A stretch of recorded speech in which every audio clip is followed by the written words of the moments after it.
DallaswithaD. I can't get enough. Tales from the Borderlands is from Telltale Games, a studio that's been making nothing but great story games recently. Seriously, some of them are really great. They're easily one of the most recognizable studios, at least for me. That's actually why I think they included their name in the logo. They're the guys who made that awesome game, The Wolf Among Us, where you're the big bad wolf. Ooh, it's a freaking great story. It's actually my favorite Telltale game today. They've also made The Walking Dead seasons 1 and 2. I'm sure you know about that game because holy crap, that game became popular because, man, that's a great storyline and such a, that ending. They're personally one of my favorite studios because I like having a great story in my games. Characters I can relate to and a story that's both well-paced and engaging. This is why any game from them is almost guaranteed to be purchased for me. I just hope that one day I won't end up regretting that decision. These guys are known for doing their games in episodic format. For PC, you straight up buy a season pass, but for consoles, you can buy the episodes separately for cheap or the season pass too. This kind of releasing is a double-edged sword for me. On one hand, when an episode ends on a cliffhanger, you got people talking about your game. That's never bad publicity. Wondering what's going to happen next and even having dreams sometimes. I don't know if you guys have had dreams, but I've had dreams sometimes, especially for The Walking Dead. I'd be like, oh my gosh, don't do that, Kenny.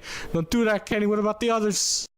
Anyways, I haven't experienced that yet with this game, but I'm sure it's gonna happen sooner or later. But on the other side, Telltale takes their sweet time making a freaking episode. As of this review, the second episode has been released nearly 4 to 5 months later. Similar to what happened to The Wolf Among Us. 4 to 5 months! 4 to 5 months! And at points it just feels like episodes are getting shorter and shorter, making it feel like you're not getting your money's worth, even though you really are. That isn't always the case though. My recommendation for Telltale is that they finish at least 3 episodes before releasing the first one, then releasing the next one a month after. There's a difference between wanting more from a game and just plain forgetting about it. Please, please, please fix this problem, you guys. Don't release an episode if the next one is still in the works. Anyways, how was the episode itself? If you're worried about spoilers for this episode, do not worry. I'm only talking about the first 20 minutes of a 2.5-hour episode, so it's all good. Kids, I'm gonna tell you an amazing story. The game starts off with Marcus, the gun shop guy, giving you some handy exposition regarding the first 2 Borderlands games. What's great is that he only spoils one significant thing throughout. Handsome Jack dies. And with that, he begins another story. I think that's really helpful for players who are just getting into Borderlands now and, who haven't played the games before. You can jump in not knowing squat and he just, he tells you everything you need to know. Anyways, you play as Reese as he gets dragged across the desert from some kind of bandit who wants to know about the Gordas project, whatever that is. After some hesitation, Reese begins telling him the story from the beginning. Reese is a guy who works for Hyperion, the bad guys of the Borderlands universe, led by Handsome Jack, and he's looking forward to a promotion that would be a stepping stone to his rise to the top. Thing is, the guy who was going to give him the promotion was thrown out of an airlock by Reese's rival Vasquez. Wow, I could not have timed that better. That really helps dramatically make my point. Vasquez gives Reese a lecture when he gets interrupted by a phone call. In that phone call, we overhear news about a vault key, which are very important thingies in the Borderlands world, worth millions of dollars. To be honest, I just don't know much about them because I still gotta play Borderlands 2. Once the call ends, Vasquez resumes his lecture, demoting Reese in the process to nothing but a janitor. As like anybody else, you would get pissed off, so Reese gets pissed off and with the help of his friends, plots to destroy Vasquez's career by buying the vault key himself. And that's what happens in the first 20 minutes of the game. You do end up playing as Fiona as well, a con artist who lives on Pandora. She has a father figure and a sister. She's a really great character because she cares about family deep at heart, It's great. I think she's a great character. But anyways, I think we're starting to walk into spoiler territory, so... I have the shiniest meat bicycle.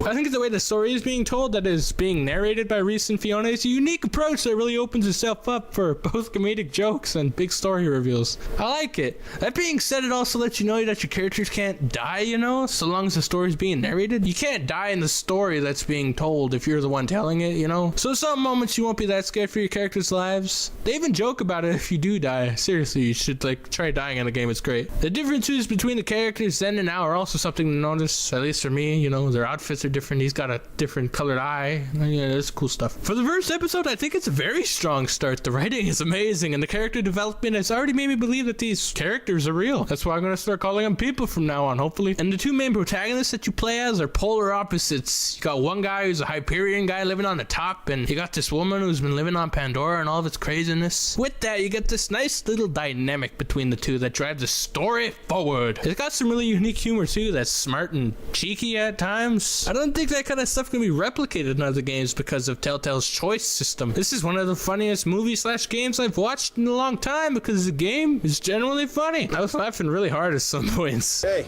Grease Face. The guy with the weird meat thing. He's got some kind of a condition where he says really stupid crap just to see what'll happen. Let me just say that even though there are some slow points throughout the story, I love the length. Being able to play for 2.5 hours is really nice, considering the length of the past few episodes from Telltale, which have been really short.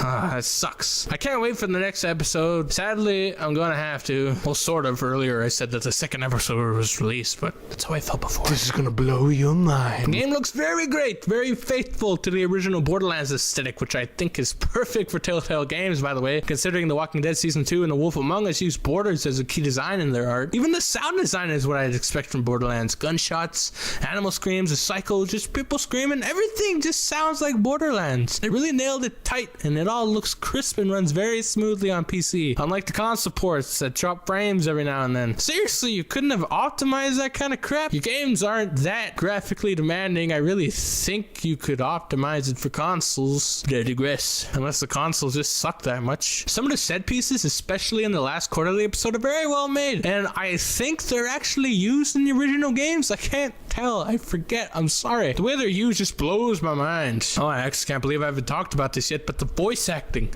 is freaking top notch, as usual from Telltale. Featuring the voices of Troy Baker, Laura Bailey, Patrick Warburton, Patrick Warburton, Chris Hardwick, Nolan North, and so many others. Everyone just does a stellar job in bringing these characters to life, especially with their comedic timing, because that's very important. Comedic timing when you're making a comedy game. Comedic timing, bros. Side note, if you check out the voice work these people have done in the past, you will be stunned. I was stunned. I was shocked. My jaw dropped like that episode of Family Guy. The game constantly has you making choices that honestly don't change huge key aspects in the story, but they do change various outcomes in dialogue. It's very hilarious outcomes, mind you. There's even some pop culture references. They're great. They're freaking awesome. I love pop culture references. The music is your typical Borderlands-esque soundtrack, easily recognizable, but not all that memorable, you know? It has a Western dubstep vibe, and I personally think that it sounds great, just not memorable, you know? It's been composed by Jarrett Emerson Johnson, who I think accurately recreates what the original Borderlands composers have made. Either that or they're just blatantly jamming the same songs in their game, but what do I know? The only track that does stick into my head is actually a licensed song, not made by them, and it's catchy as hell and feels epic when it plays. I'm not gonna show you it because, you know, you gotta experience it for yourself. It's so cool. There isn't much to say about the gameplay. One could argue that Telltale doesn't even make games per se, but they make interactive movies, sort of. Anyway, keyboard and mouse or a controller, it's your typical Telltale game style. Point and click on things, let the character talk about them and go through quick time events here and there. It is definitely not the gameplay style as the original Borderlands games, as there really is no shooting going on. I thought that was going to bring the game down a bit, but it doesn't. What the game lacks in shooting, it more than makes up for with hilarious characters and funny jokes. But I'm glad to say that Telltale is trying new things within their games, and they bring in some new mechanics with these characters you play as, such as a money system for Fiona that allows her to buy certain things in the story to slightly change things up. It was kind of awkward, to be honest. There wasn't a difference later on in my 2 playthroughs regardless of what I bought, because there was this one part where my money just got, you know, it got shortened down. I was like, what? Why? Anyways, Reese has an echo eye, something that is actually pretty great. Once you turn on the echo eye, you can look around your surroundings and you can click on them, and instead of the usual crap where you just watch them talk about it, you actually get to read a paragraph of something, and sometimes they're pretty creative, and they made me laugh more than a few times. Something unique about the Telltale games is that they have choices, but there's another problem with their choices. It's this illusion of choice. It's this kind of thing where you feel like instantly once you save someone's life in the game that they're just gonna die the next episode. Like, nobody dies in this episode, or maybe they do, I don't know. But in The Walking Dead, if I saved someone from dying, I just knew, like, snap my fingers, you're gonna die in the next episode, buddy. Nice knowing ya. Either that, or you'd barely see them in the next episode. Story time. When I first bought The Walking Dead Season 1, I thought that choice system was gonna end up making very different outcomes as the episodes went by, like, so that would just really add some incredible replayability. Like, episode 1 branches off to 2 paths for episode 2, which then branches off to 2 other paths in episode 3, and then they start branching off into this heavy thing. I know that's a lot of work to do, especially with the way they make their games, but I bet if they worked on it for, like, you know, a good 5 years or something, I hope they have something like that in the works where they have really diverse outcomes throughout the episode. If they worked on something like that, oh my gosh, it would just be jaw-breaking. Did I say that right? It would just be jaw-breaking. I mean, jaw-dropping, damn it. Anyways, spiel's over. In the end, your choices aren't going to really change anything story-wise, but they feel fairly involving and add this sense of intrigue. And it's nice to feel like you're actually talking to people, even though the ending of the conversation is going to be exactly the same. The gameplay is nothing to brag about. To be honest, my perfect dream game has addicting gameplay with a story written by Telltale. Oh, imagine like a shooter with a story by Telltale. Oh, that would just be gold.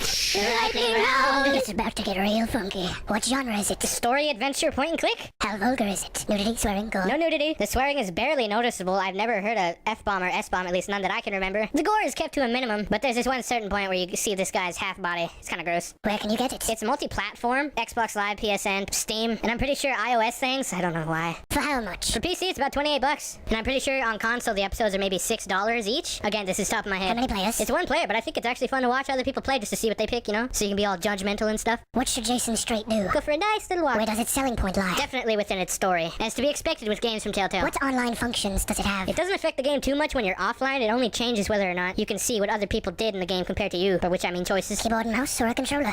Both controlled very well. Very comfortable. What do other people think about the game? People are loving the game so far, though they think that the wait for episodes is completely ridiculous as well. What is this game similar to? Like any other game from Telltale, the original Borderlands games, only not an FPS. South Park, maybe? Because that's a funny game, and this game's funny, just in different ways. Unnecessary quote? It's like Borderlands without guns. You win! It's really up to you whether or not you want to pick it up, because you know Telltale, they like to make you wait as they perfect their jokes. Can you handle playing 2.5 hours, then waiting for many months for another 2.5 hours, if even that? Or do you like having the whole game ready to play once you buy? It's up to you. Though I personally think it's a great value for $28 on Steam. I like to think of it as an investment. I put $28 in there, and then I just get this 2.5 hour long game, and you know, I feel betrayed at first, but then they're like, hey, let us make it up to you, bro. Here's another episode. And you know, that kind of thing goes on. It's I don't know. It's not like I'm dying to play their games, but at the same time I am. Oh my gosh. I don't know what I'm saying anymore. It's also available on consoles for a lower frame rate. So an intriguing start to a story full of hilarious jokes and great characters, along with an amazing presentation all around. They do overshadow a few slow moments and point and click gameplay. Tales from the Borderlands episode 1 is one of my favorite Telltale episodes in a while. That being said, I'm giving it a 9 out of 10. Based on story alone, because if I had included the gameplay mechanics into this score, it would have been a little lower. But if you're just someone looking for a great story, this game has got it. Well, sort of, because not all the episodes are out yet. I hope Telltale doesn't let me down, and I hope that this game ends up being one of the greatest Telltale games of all time. Because that's the only thing you can really hope for, am I right? Yeah, I'm right. That wraps it up. I really think you should check the game out based on your own opinion of episodic games. You know, you love them or hate them. I don't know. It's up to you. If you want to see more of Minecraft, then go ahead and subscribe, unless you are already, because pressing it a second time makes bad things happen. And we wouldn't want that now, would we? If you so happen to already be subscribed, then consider sharing this with a friend and grace them with the D. I felt wrong. Check out the links in the description. I'm on Facebook and Twitter, sorta, and now I'm just rambling on. Thanks for watching. I'll see you next time.